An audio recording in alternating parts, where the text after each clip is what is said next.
and welcome to Moms on Mics. I'm Joanne. I'm Cash. And I'm Sophia. This episode, we continue again with our coverage of the West Memphis Three. Last week, we went through Dr. Frank Peretti's testimony, and this week, we are going to go through Dale Griffis. One of the first mistakes made by police and investigators was the fact that the bodies were pulled from the water and placed on the riverbank in the hot sun and humidity for quite some time before the coroner arrived. The coroner didn't arrive for 2 to 3 hours. The crime scene was not properly secured. No one took a body temperature from either of the boys found or a water temperature. Environmental assessment should have been done at the scene. Water and mud samples should have been taken along with dirt samples from the bank. The body conditions could have changed from being in the water, then being on the hot, humid riverbank, and then being placed in body bags, and then being put in vehicles to transport them. If they didn't take a body temperature at the scene, they never had that initial temperature. That all goes with helping to figure out the time of death. The process of decomposition is fundamentally altered, either accelerating, slowing, or changing form entirely. Temperature is the primary environmental factor governing post-mortem changes, as it directly impacts bacterial growth, insect activity, and enzymic degradation. High temperatures speed up the decomposition process significantly. Bacteria in the digestive system multiply quickly, producing gases that lead to extreme bloating, skin slippage, and dark, foul-smelling purge fluid, forcing its way out of the body orifices. Blowflies and maggots are highly active, feeding on and processing the tissue faster. Because of the way the bodies were found, naked and hogtied, the first assumption should have been sexual assault. When transporting sexual assault victims, their feet should be elevated above the level of their head so as not to lose seminal fluid. If the bodies are not transported that way, it is possible that fluids may have exited the bodies before getting to the autopsy. It's still mind-blowing that they took the bodies out of the water. Right? The coroner should have been the one to do that. Not only that, but you would think that would still be something that is continuous no matter what era of life we were in, that you never touched the bodies. Yeah. Yeah, right. So I've listened to a whole bunch of really, really informative podcasts on this. I've mentioned the prosecutors before. There's also one called The Consult and another one.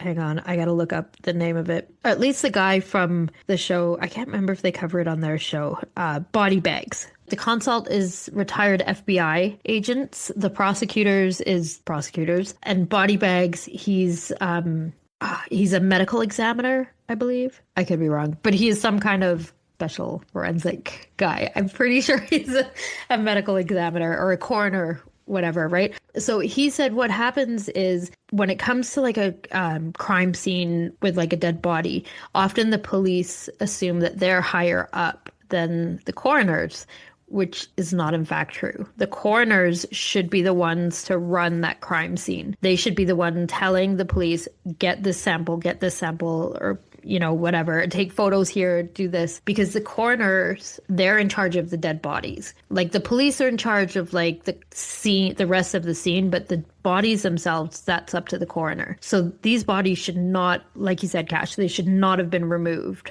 from the water before the coroner got there, especially not giving them 2 to 3 hours in the humidity in West Memphis, Arkansas in May, right? Well, it's just because I know it's a different time, a different era, but even working in a nursing home, right? When someone passes away, you are literally just to leave that body until they come and remove it. Yeah.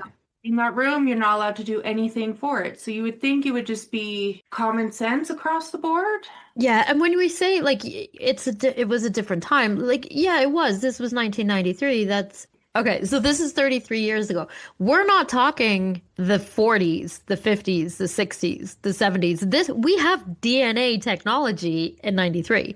It's sure it's the very early stages of it.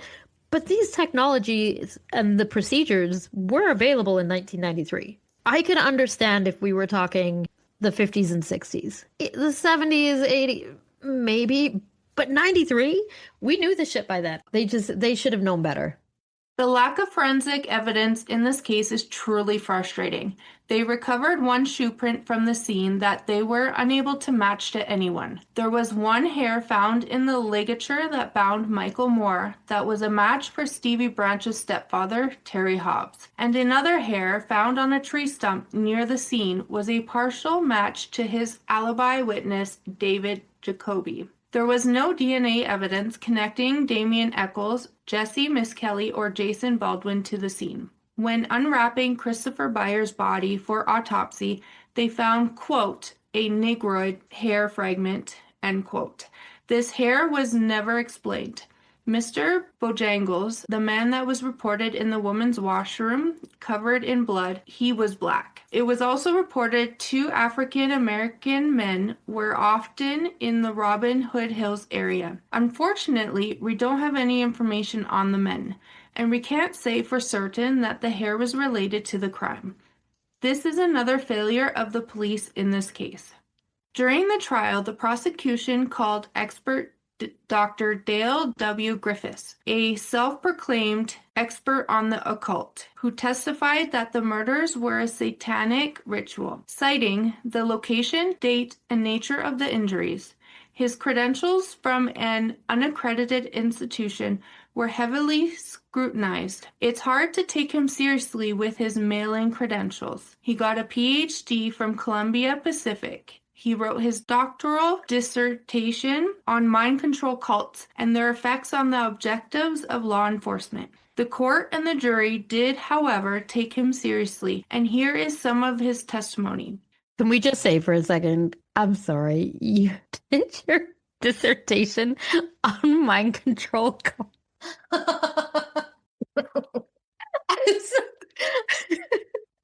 That's just, oh, and I get it. We're looking back at that different time. Could you imagine now? Yeah, I'm doing my dissertation on mind control cult. I'm sorry. It just, for some reason, it just seems hysterical to me. I'm sorry. Just note, this isn't the entirety of his testimony, as that would take hours for us to read. I also think it's important to add that in the U.S., experts that testify in court are paid by whichever side they testify for.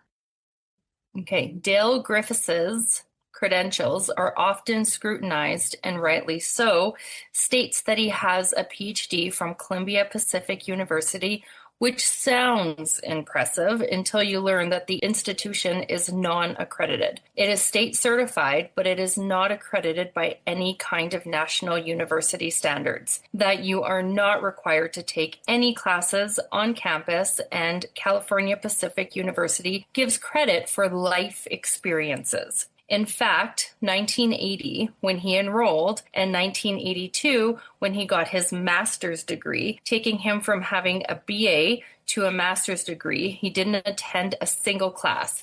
Also, between 1982 and 1984, when he became a PhD, he didn't take a single class. West Memphis 3 trials. The Damien Eccles and Jason Baldwin trial, February 28th to March 18th, 1994.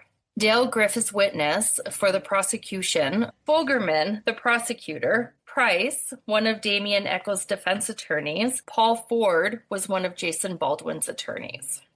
Griffis testified that he had one call regarding a non-traditional group in the state of Arkansas. He didn't come to the state of Arkansas and did not conduct any field investigations for this specific case, but he had been to the state of Arkansas in this line of work once, but couldn't say exactly what date it was.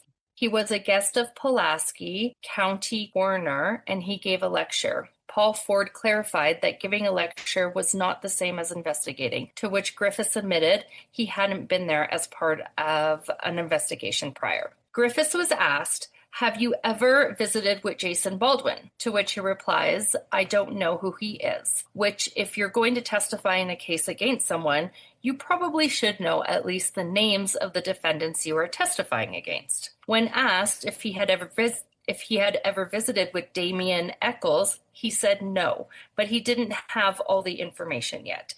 He stated that he was there to give an opinion on the case, and when asked if he had an opinion at that point in time as to whether or not the homicides that were in this trial about are occult in nature, he replied, "I have. The counselor has not shown me all of the information." So, however, when Ford followed up with asking, so right now you haven't formed an opinion because you don't have an opinion right now.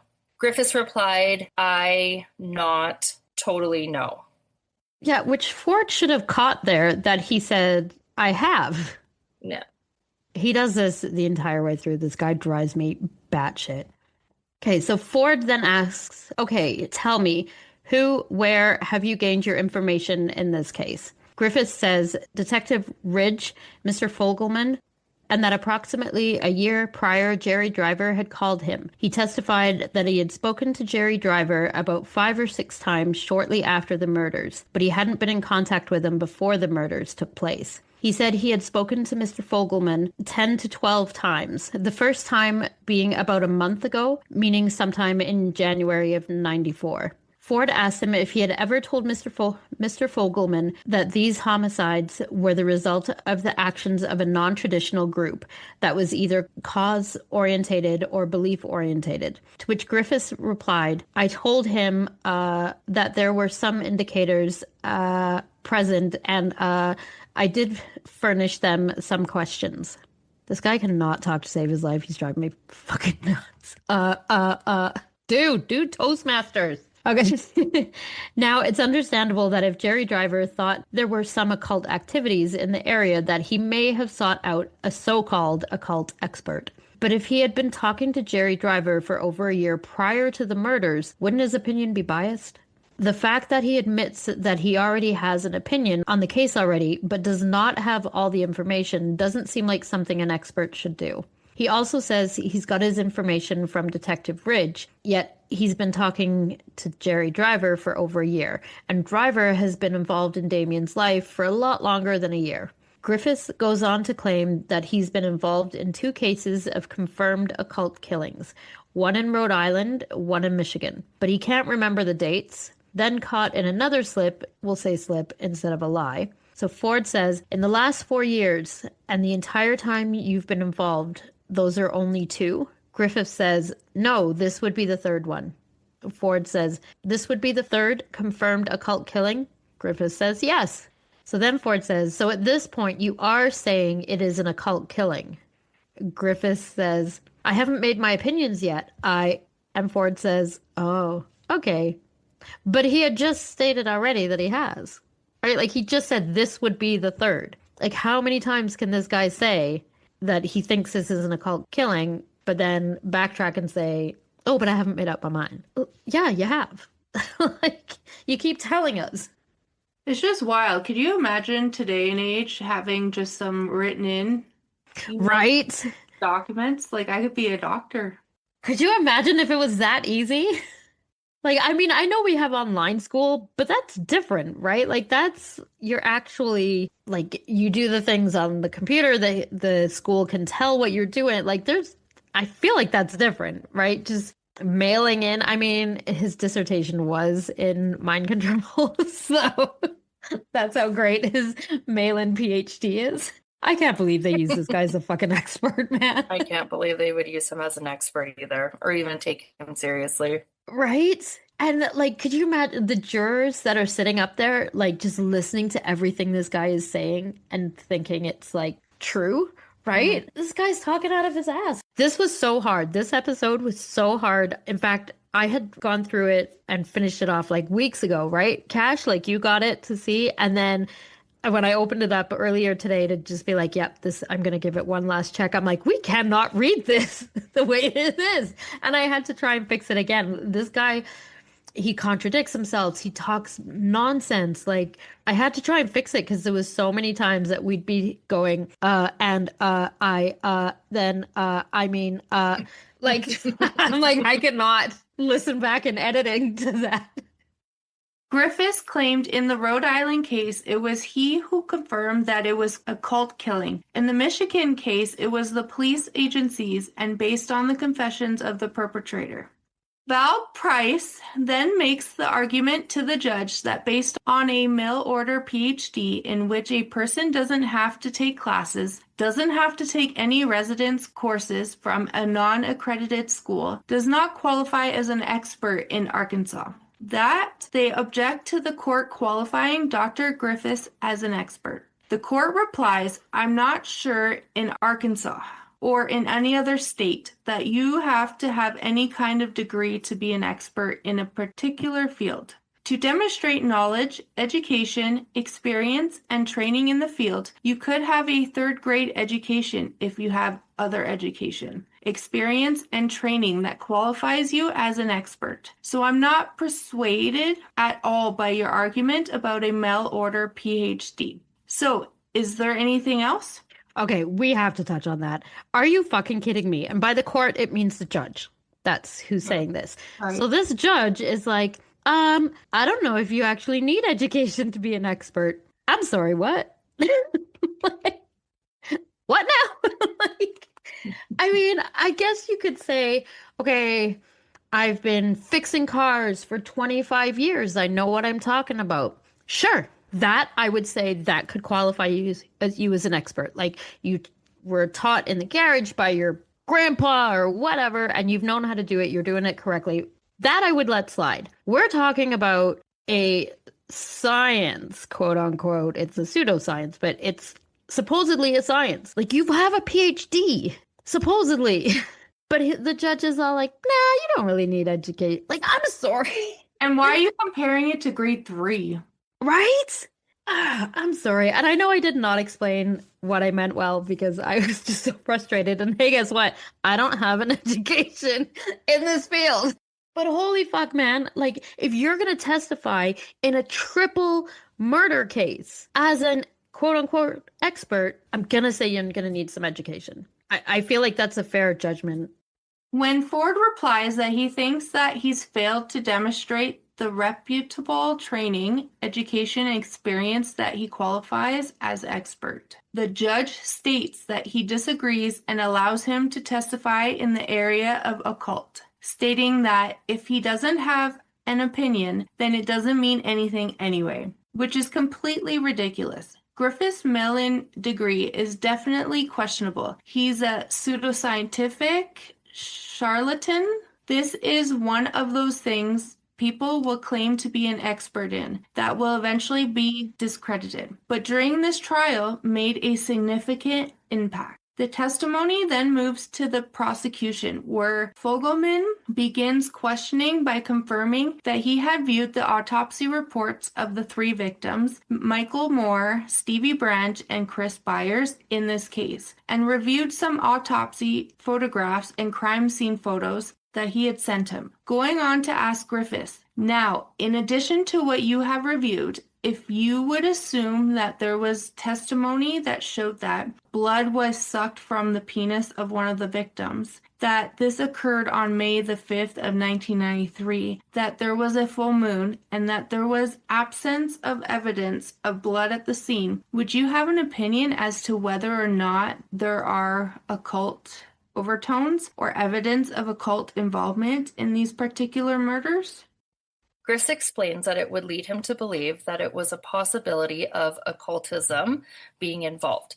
The date being close to Beltane, a holiday, May 1st, also the day before that is Walpurgisnacht.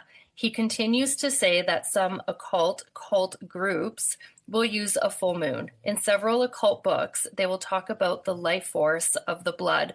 Usually the younger the individual, the more pure it is, the more power or the force it has. Fogelman then asks if there was anything about the manner in which the victims were tied. Griffis says that over his tenure, he has observed in a lot of death scenes photos. He said that the boys were placed in what he would refer to as a display mode. They were tied ankles to wrists, opening up the area. Fogelman asks him to explain what he means by display mode. So Griffis says, well, they were tied ankles, opening up the genitalia, and this would be laying either face down or face up. Although we can understand what he meant as a supposed expert, I would think each each answer should be precise. Saying they were tied ankles, opening up the genitalia, is not correct. They were tied ankles to wrists. They were also in a sitting position. That doesn't really open up the genitalia. That is misleading to the jury. Fogelman doesn't correct Griffith's mistake. He moves on to asking if there was anything about the type of injuries that would give an indication of an occult overtone to the murders. Griffiths gives a very vague answer, stating, in the cases where I've worked, I observed photos of their people are overkilled. In other words, the ritual is going on or the event is going on.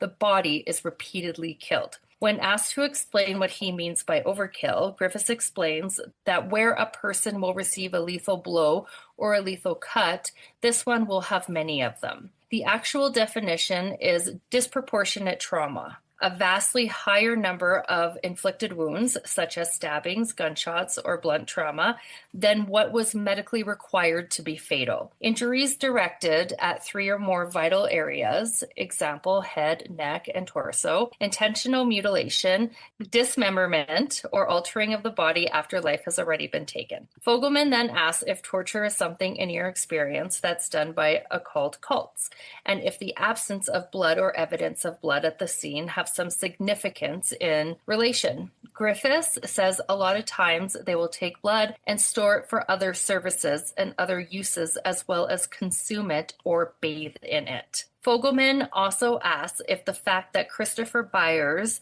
castration injury had some significance in this area. Griffiths claimed he had seen photos and worked a case and was knowledgeable about another case where this had been done, also that were occult related. See how he doesn't directly answer the question. Right? Yeah, at all. Nobody seems to give a shit. They just, Fogelman, he's the prosecutor, so he's perfect. We'll just slide on over this. But how about you just, I don't know, hold this fucking expert, quote unquote, accountable for what he's saying. Yeah. It's a triple murder trial case, whatever, right? It's a triple murder case. You have 3 teenagers on trial that are going to lose basically the rest of their lives, right? 2 of them are going to spend the rest of their life in prison. 1 is going on death row. You don't think that that's important enough to have your experts actually hold some kind of expertise, let's just say, right? It just, oh my God, it's so frustrating. So after Fogelman finishes his questioning, Val Price, Jason's defense attorney, begins with questioning if the date, May the 5th, meant something as far as the satanic calendar. To which Griffiths replies, yes. Price then states that based on material that you and others have published, almost any date has a significance. Griffiths says, no, not what I have published, sir.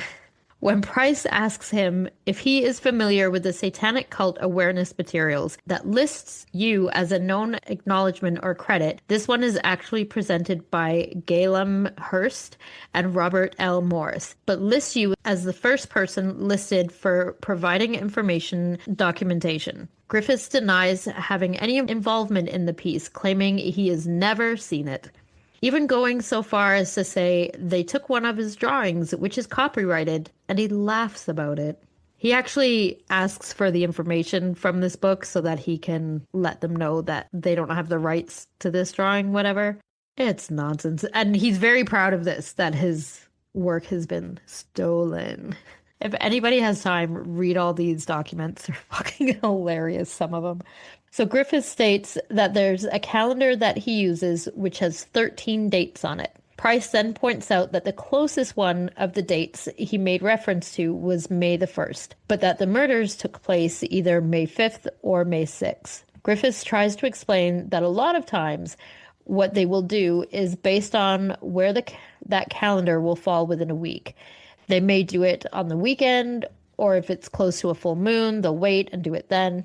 So Price says, all right, and once there's a particular date, that date is either close to or far away or exactly on a particular date on a calendar, for example, that you may have. correct? Griffiths says, I told you, counselor, only have 13 days. Price says, and May 1st is one of your days. Griffiths says, yes, sir. And the day before that is Walpurgisna.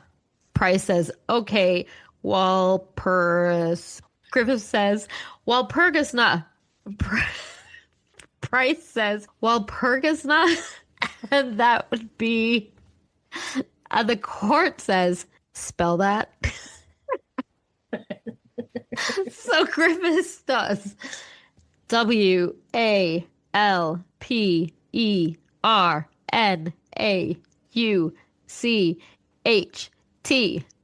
Note by Sally, who is the transcriber. I looked online for Walpurgisnacht and all these different pronunciations or spellings of that word, which is how I thought it was spelled to get a correct spelling. And Walpurgisnacht was what showed up with online. Griffith's spelling is transcribed exactly as he spelled it in court and is wrong, despite his quote-unquote expertise in occult topics. So even the court transcriber is like, this dude is dumb.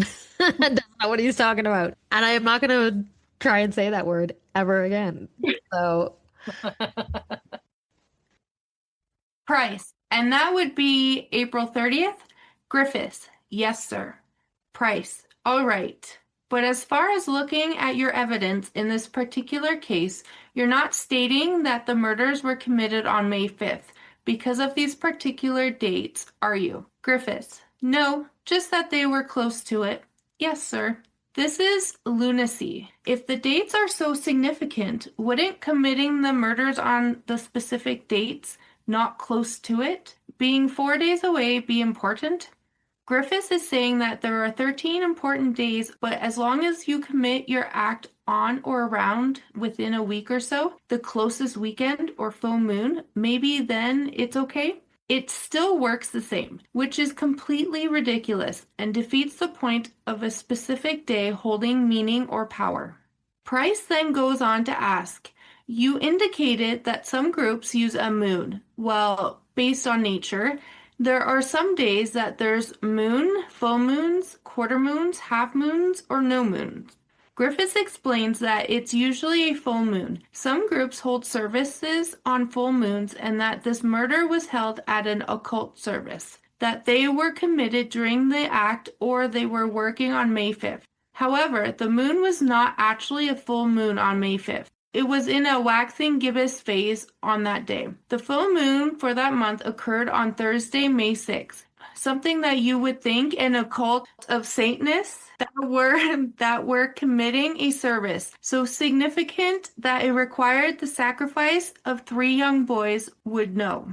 Price then asks, is committing a sexual murder on young boys that may have nothing to do with an occult killing correct? And the fact that, do some occult killings occur with other victims?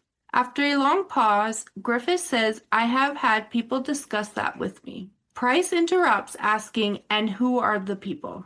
To which Griffiths replies, clients, but I have never come up with anybody. Price refers back to Griffiths' testimony about the manner in which the victims were tied, the term display mode that indicated that it could be an occult killing, asking if the manner in which the victims were tied could be a basis for a sex crime that had absolutely nothing to do with an occult crime. Griffiths stated that he had never seen it done that way in the 2 sex crimes he had investigated, that the victim was tied up. When asked what research he had that could substantiate that the manner the boys were tied up means it's occult crime, Griffiths states, well, you would look in such books as Ceremonial Magic by Crowley, and then from working in with that and looking at the way the people were displayed, there to me appeared to be no other reason for that type of position. When asked, did it appear to you that one reason that the victims may have been tied this way was to float on under the water so they could drown? He replied, no, sir. Like he just fucking rambles and rambles. And I'm sorry, he has so much experience with people tied up in the two sex crimes that he has investigated. What? You have two? That's it? Like, I don't know. I mean, bondage is a thing, right? So wouldn't being tied up, being part of a sex crime just seem like obvious, right? More so than an occult crime? Mhm. Because for occults and Satanism and stuff, it's all offering a sacrifice. A sacrifice would be someone who goes willingly because they are sacrificing themselves, right? Like, I don't know. It just seems Not in the movies. well, but usually they offer them up and like they've killed them and there's your sacrifice. Like I don't Yeah. do they really I don't know. Being tied up just seems to fit more with a sex crime versus an occult crime. Not that either one is better. Like I'm not No, saying, hey, this is way no. better because it was a sex crime. Like that's not what I'm saying, but it just he has experience with two sex crimes and he's like, "No, Right. I don't think that being tied up fits with a So sex you crime." think it's a sex crime and not a cult crime, right? Yeah, I would say Yeah. it's way more likely Yeah. to be a sex crime, right? Yeah. I don't think it's a cult crime as well. Yeah. Yeah.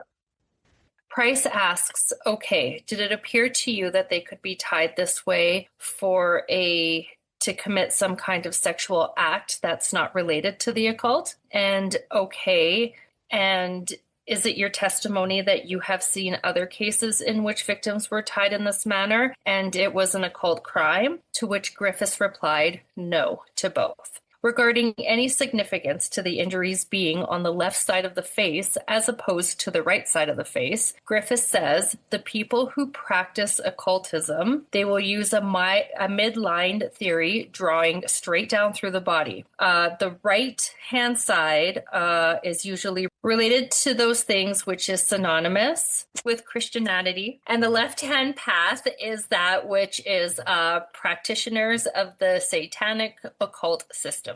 When Price points out that if a perpetrator is going to cut a victim in the face, there's two ways to do it: the left side or the right side. So there's a 50-50 chance that if they cut them on the left side, that it's occult related, or if they cut them on the right side, it's not occult related. Griffith says no, and that he couldn't name one case that he'd investigated in which it turned out to be occult killing, in which the injuries occurred to the left side of the face as opposed to the right side of the face. I'm gonna call bullshit on that. Maybe it depends whether the perpetrator is left or right-handed. Yeah, right? Yeah. Yeah. Fuck's sakes. And the majority of people are right-handed, so it's going to occur On the right. right-hand side. Yeah. Yeah. It's important to note that Griffiths did not list any of the cases that he testified in on his resume, and he couldn't remember any specific details when asked about the previous two cases he's claimed to work on as an expert. He can't remember the date of the case, the lawyers' names, or even the name of the case itself. Now, if he'd done multiple cases or they were 20 years ago, that would be more understandable. But they were within the last few years, and there had been only two cases.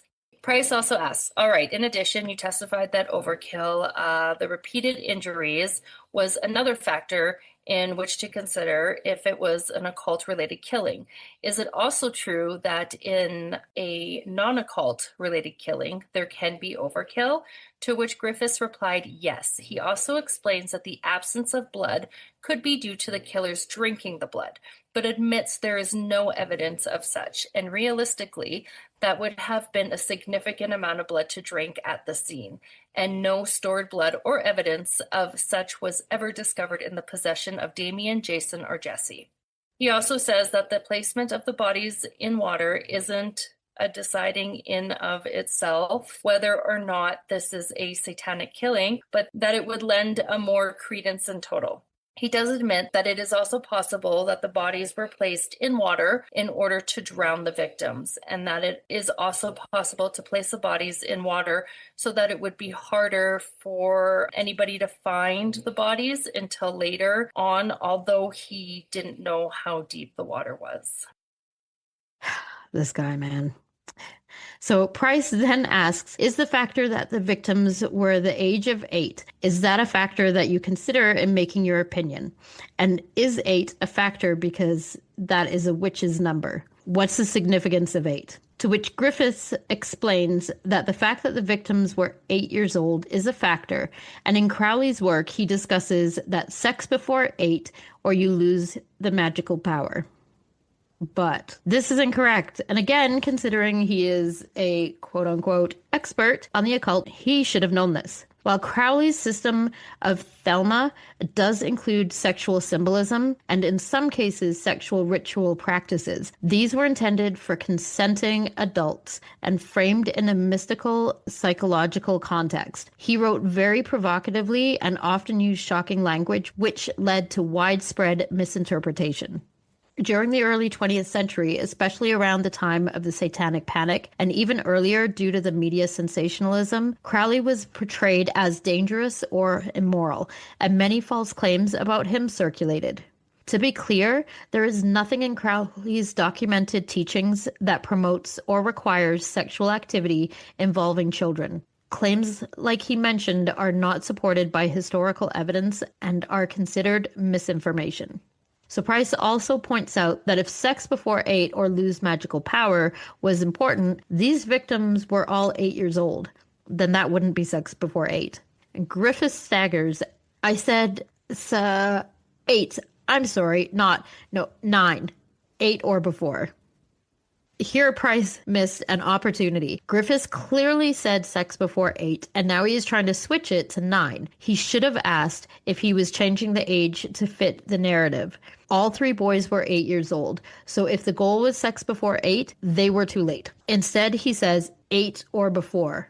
Excuse me. Now, but is there a particular cult that supports that viewpoint? You said in Crowley's work?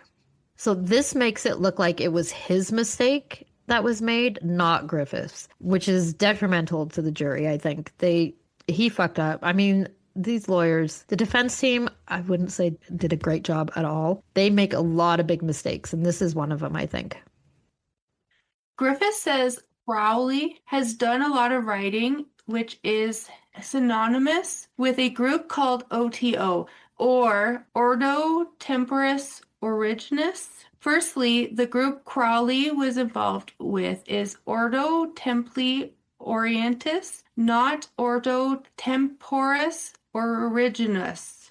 Something Griffiths definitely should have known. And again, there's no credible evidence that the Ordo Templi Orientis, OTO, has ever taught or believed that a person must have sex before age 8 or lose any kind of power.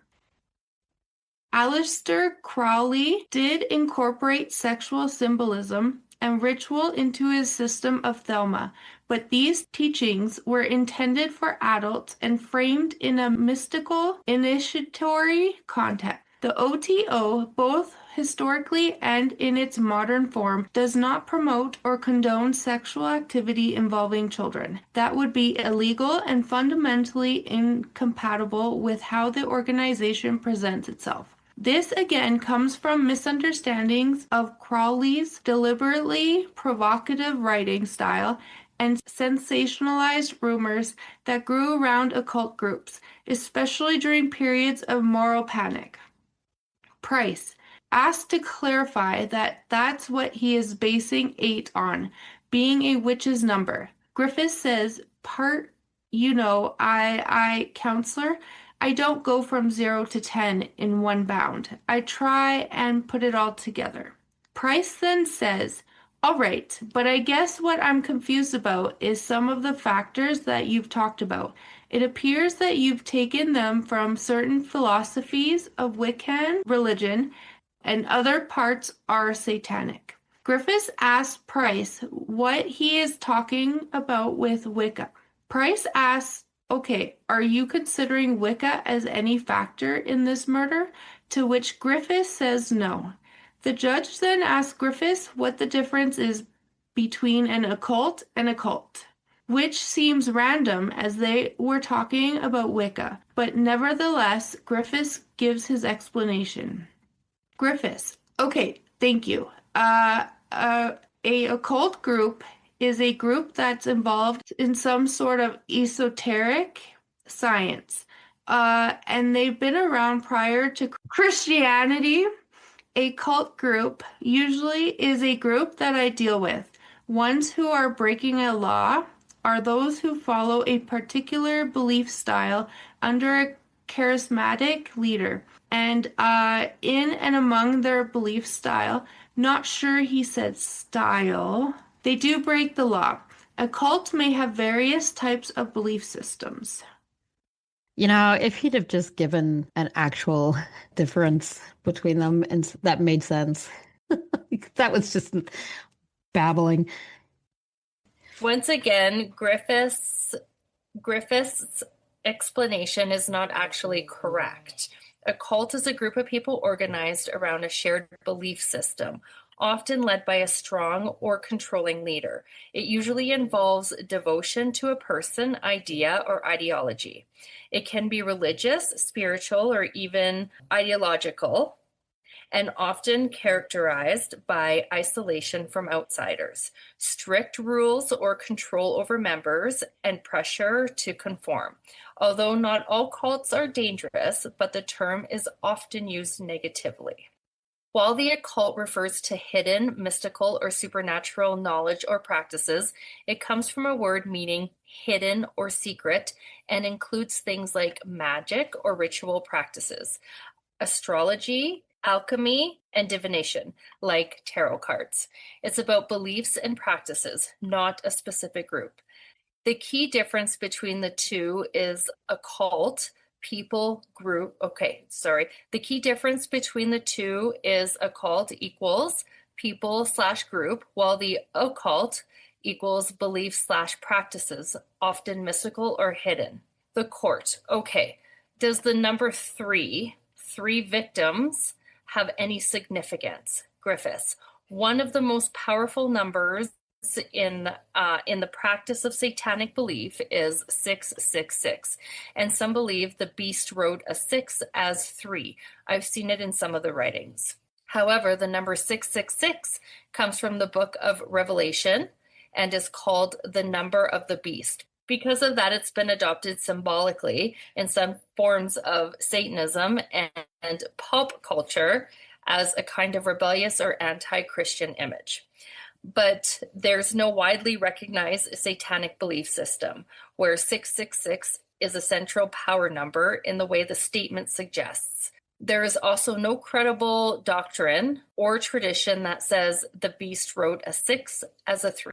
That idea doesn't appear in biblical scholarship, historical texts, or established occult or satanic traditions. In ancient languages, numbers were sometimes represented by letters, a system called gematria, which led to different manuscript versions like 666 versus 616. But it's about translation and encoding, not rewriting 6 as 3.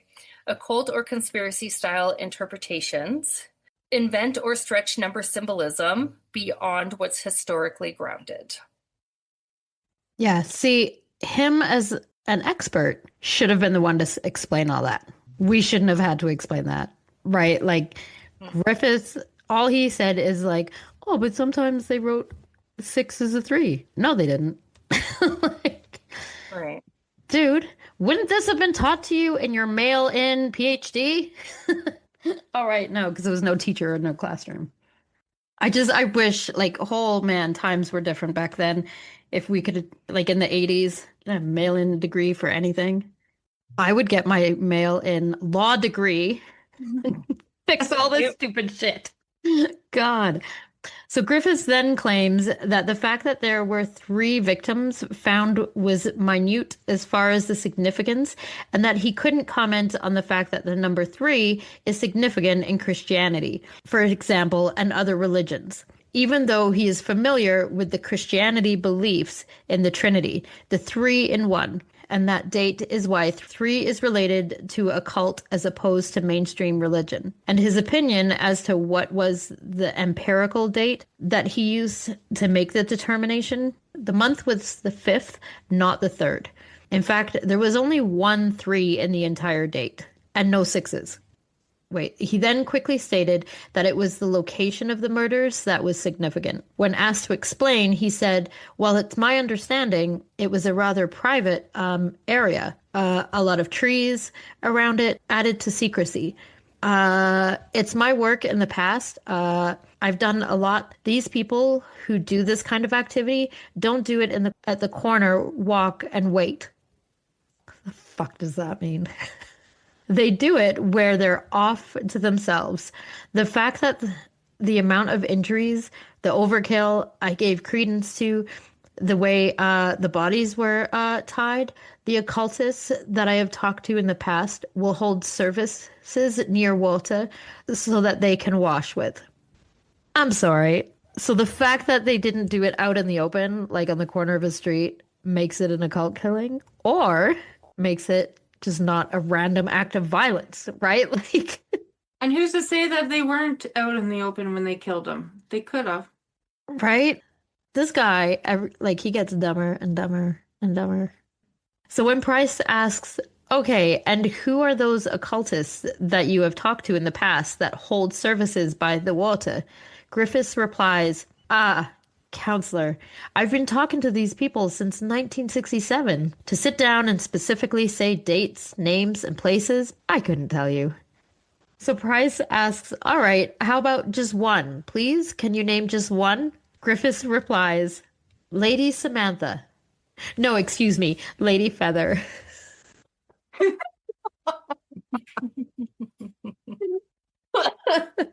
I mean, good name to come up with off the top of your head, I guess.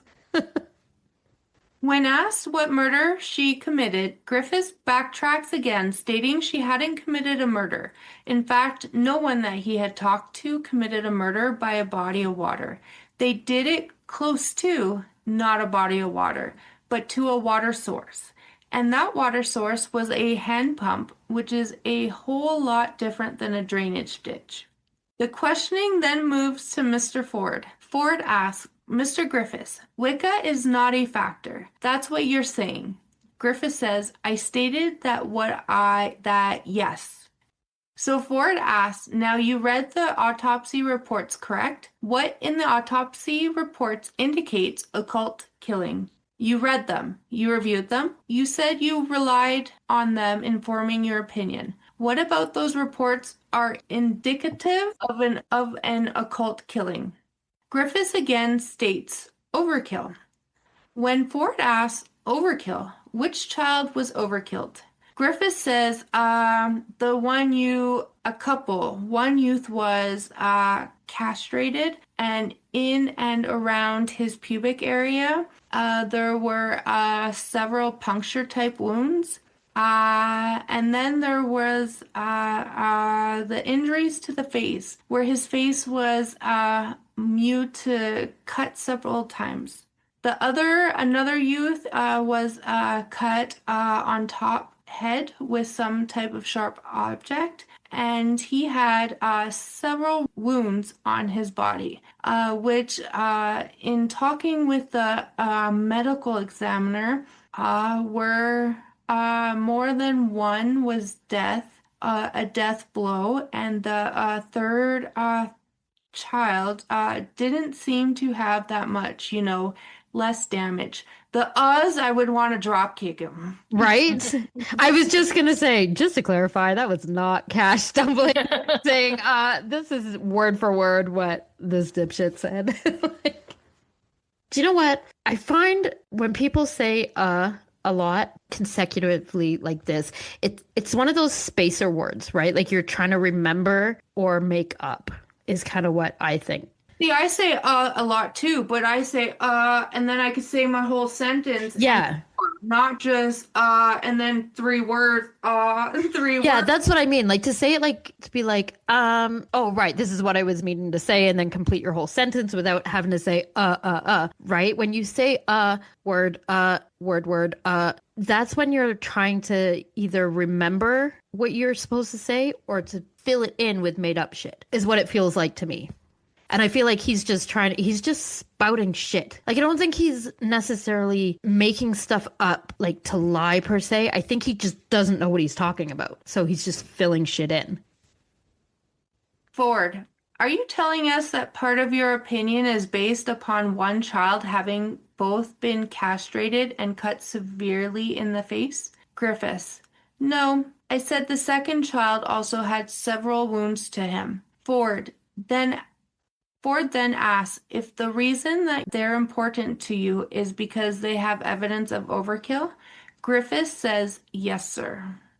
Ford then clarifies that Griffiths is not a medical doctor, asking, you didn't get one of those degrees. In the mail. In the mail. Griffiths says no. Ford then asks if he knows how many blows Chris Byers received that were mortal blows. Griffiths said that in talking to the medical examiner, he believed there were 5 or more, but then says no. This is the boy that had his face cut. Is that correct? Ford asks if he knows which one is which. Griffiths admits he doesn't. This is your expert, people. Right? Oh my God. Yeah. Again, he's supposed to be an expert who has studied the case. He should know which victim is which. Ford asks again, do you know how many mortal blows Chris Byers received? Griffiths asks, is this the one that was castrated? Ford replies, that's the one that was castrated. How many mortal blows or wounds did he receive? Griffiths says, I believe there were 5. Ford then asks 5. Okay, and that's based on what the medical examiner told you? That's not based on your knowledge? How many mortal blows did Stevie Branch receive? Griffiths asks if this is the one that was hit on top of the head. Then Ford says, I think they were all hit on the top of the head. Griffiths says no. One had severe trauma to the head with what appeared to be an axe or with a very sharp Ford with an axe. Okay. Do you know how many more blows did he receive? Griffiths, I believe there were 4. Ford should have addressed the fact that there was never any mention of an axe being used. This is something that could skew the jury's perception. The idea of an 8-year-old child being struck in the head with an axe is more gruesome and horrific than being hit in the head with a blunt object, and the damage that would have been caused to the skull by an axe would be undisputable. I'm sorry, this is graphic, but if an 8-year-old was hit in the top of the head with an axe, that skull is splitting. Yeah. And plug your ears, Sophia. It's probably going to be split almost in half. Yeah. Ford needed to address this because now the jury has this impression in their head, right? Yeah. Do you guys remember there was a movie in the early 90s called My Cousin Vinny? And so Joe Pesci, I think it was, he was, right, so he was the lawyer, and I can't remember exactly what it was that was said, but he said something that he was not supposed to say. And the judge was like, jury, scrap that from the testimony, whatever, right? And so when he goes back to the bench, his client is like, why would you say that? He's like, because the jury heard it. Just because they have been told to disregard it doesn't mean they didn't hear it. This, after that long explanation, this applies to this. These jurors now have this image of an 8-year-old being hit in the top of the head with an axe. This will affect everything going forth from this point, because that is horrific. Not to say that it's not horrific if they were hit with anything else, but that is like extra horrific, right? So the fact that Ford didn't address this is infuriating. Okay, so Ford then asks how many mortal blows Michael Moore received, and Griffiths said there were only 2, but goes on to say, no, wait, when you say blows, there was the one boy that was castrated had considerable amount of blows, if you're wishing to call them blows. Ford then says, but that's not overkill, is it? It's not overkill unless it were to kill him again and again and again. Is that right? Is that what you mean by overkill?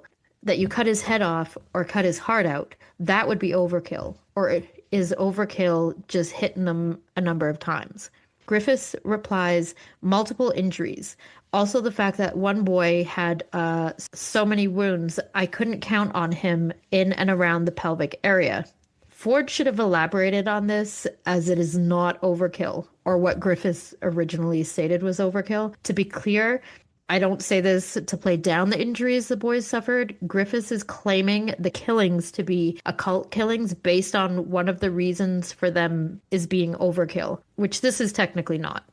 Ford moves on and asks what about the crime scene photos was important to Griffiths. Griffiths says the original one was the way they were tied, and Walter was present. And yes, and they also showed, if I remember correctly, one of them was a kind of an overhead and showed that the area was secluded. Remember, this is a small patch of woods that's roughly like 3 acres. There's a truck stop and an apartment building along with the interstate surrounding it. And even though Ford says you're saying these woods that you could throw a stone from there to a home is secluded, Griffith says yes. I actually would agree that this is somewhat secluded once you are in the woods across the pipe bridge, which is where the bodies were found, right? You're hidden by all the trees. I would agree with Griffiths on this one tiny thing that it was secluded. But that's it. I agree on nothing else. Ford then says, now, when I talked to you earlier this morning, you indicated that you hadn't formed an opinion. Do you have an opinion now that this was an occult killing? Is that your opinion now? Griffith says yes. Ford then states, and it wasn't that. That was not your opinion when you got here this morning at 9:30. Griffith says Ford gave him more evidence than he had before. Ford asked Griffiths to explain what exactly it was that he learned that tipped the scales. Griffith says, refreshed on the time, on the date. No. I said I was refreshed with the date, and I went over, I had not seen that picture that you had just showed there. Ford, so that photograph right there helps you reach your opinion, right? So the fact that the photograph shows how secluded it was, that helps? Griffiths claimed he hadn't seen the photograph before, then said it helped me. Ford then asked for Griffiths to further explain what was added into Mr. Fulgham, what else he learned today that tips the scales. What new evidence have you obtained? Griffiths staggers, saying, I'd have to go back. Counselor and, Ford, what else have you learned besides refresh your memory on the date? Does that mean you forgot the date? Or the date wasn't that important the first time you heard it? Griffiths, no, it was just I putting the area, the date, and, did I have an opinion? I had talked with Mr. Fulgham. I should say I talked with Mr. Fulgham last night or last evening. The fuck, man? Right? And I'm sorry, what else did you learn? You've been asked 3 fucking times now, and you haven't answered it. Mm-hmm. What else did you learn? Why are you only learning this now? You're an expert. Right? You've studied this case file. Clearly. But he's totally winging it. Right? Like, did he just breeze over it, like, actually that morning? An embarrassment. You know what? That's a good point. Yeah, he should be fucking embarrassed. Vogelman should be embarrassed that he put this asshole on the stand. Yeah. Like,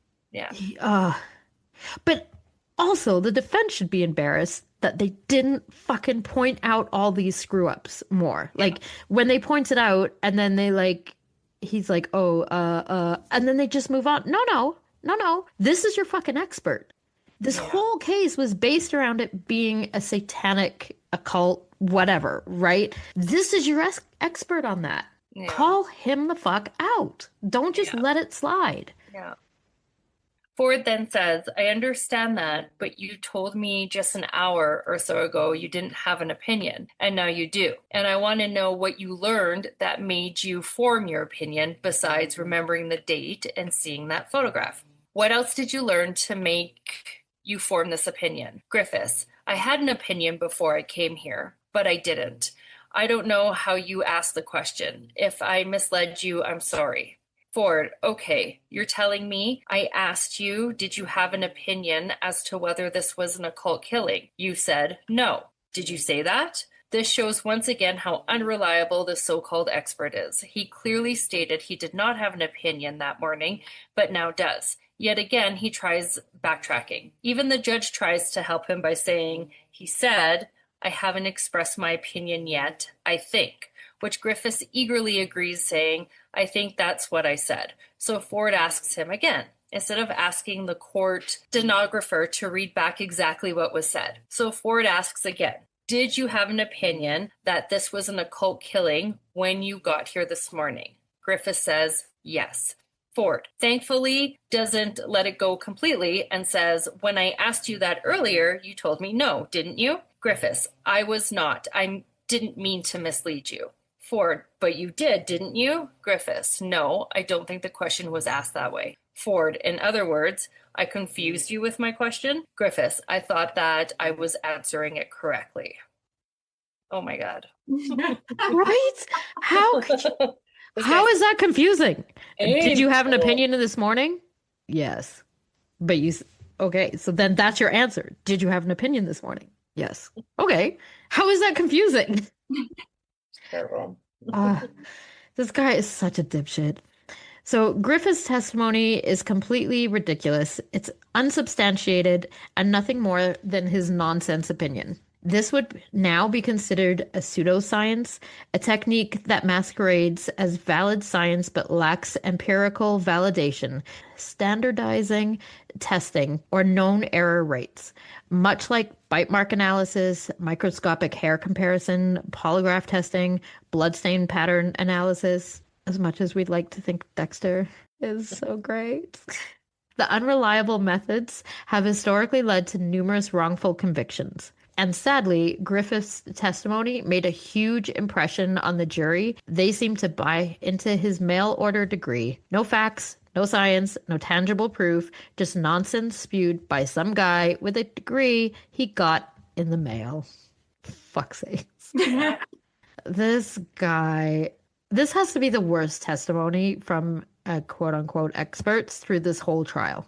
I wonder where this guy is now.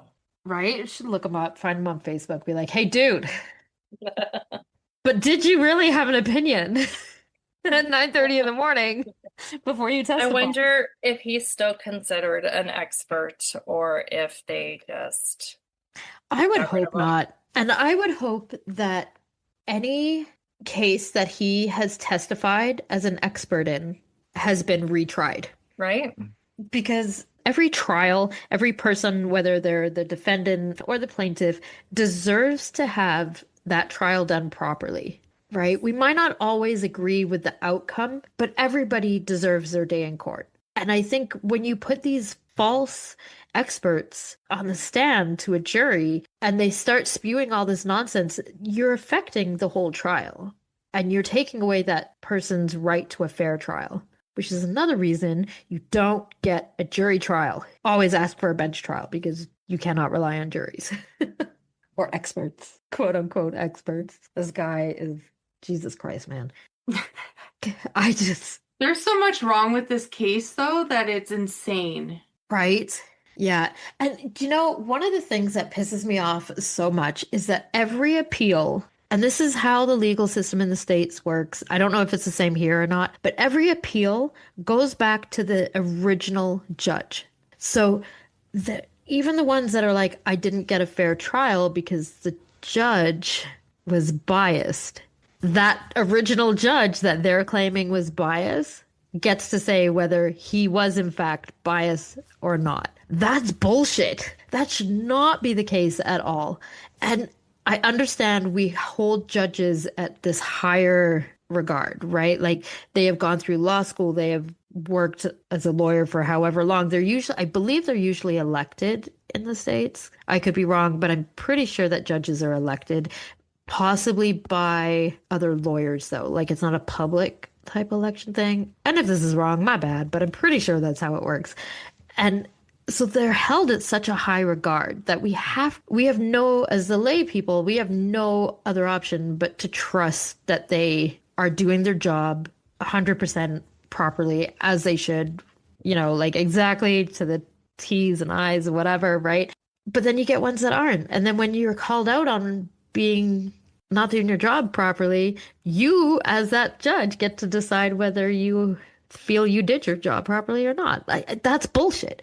Appeals should not go back to the original judge, I don't think. I don't think that's fair. I understand the reason that they do is because the original judge has heard all the testimony on both sides. They know the case inside and out. I don't know if that necessarily is beneficial for an appeal. Especially if it's years and years later. Right? It wouldn't really mattered. Yeah, like another judge could come and read all the court testimony and all the facts and stuff. Like, why can't they just, like take their time, do their job, research all the things? Because let's face it, the judge, they don't have to do any pre-trial prep like lawyers do, right? Like the lawyers have all the investigating and have all the talking to witnesses. They have a whole shit ton of work to do before a trial. The judge, he just shows up. So if you're an appeals judge, maybe that should be like your job. That's what you're just an appeals judge. Mm-hmm. And so then your job then is when someone brings an appeal to you, you get all the case file, everything from the trial, and you read all that, and then you make your judgment. Because it'd be better that you didn't know anything that went on in the trial prior to just reading all the documentation, because then you don't have a bias. Right? And what judge is going to sit up there and go, you know what? You're right. My bad. I was biased and I did do a shitty job and you absolutely should get a new trial. No one's going to say that. They might say, okay, yes, you had ineffective counsel and so you get to have an appeal or a new trial because of that. But they're not going to say that they did wrong. Yeah. It's complete bullshit. The legal system needs a complete overhaul. We all know that the Canadian legal system does. 100%. So that's it for Moms on Mics this week. Don't forget to follow us on Instagram at Moms on Mics Podcast, on TikTok at Moms on Mics, and join our Facebook group, Moms on Mics. If anyone has any topics you would like us to cover, or if you have any questions or suggestions, you can email us at momsonmics@gmail.com or submit through our website, momsonmics.com. We would also appreciate it if you could rate and review us on whatever platform you're listening on. It really helps the podcast move up on their charts so it gets more exposure. I hope you join us again next week. Goodbye. Bye. Bye.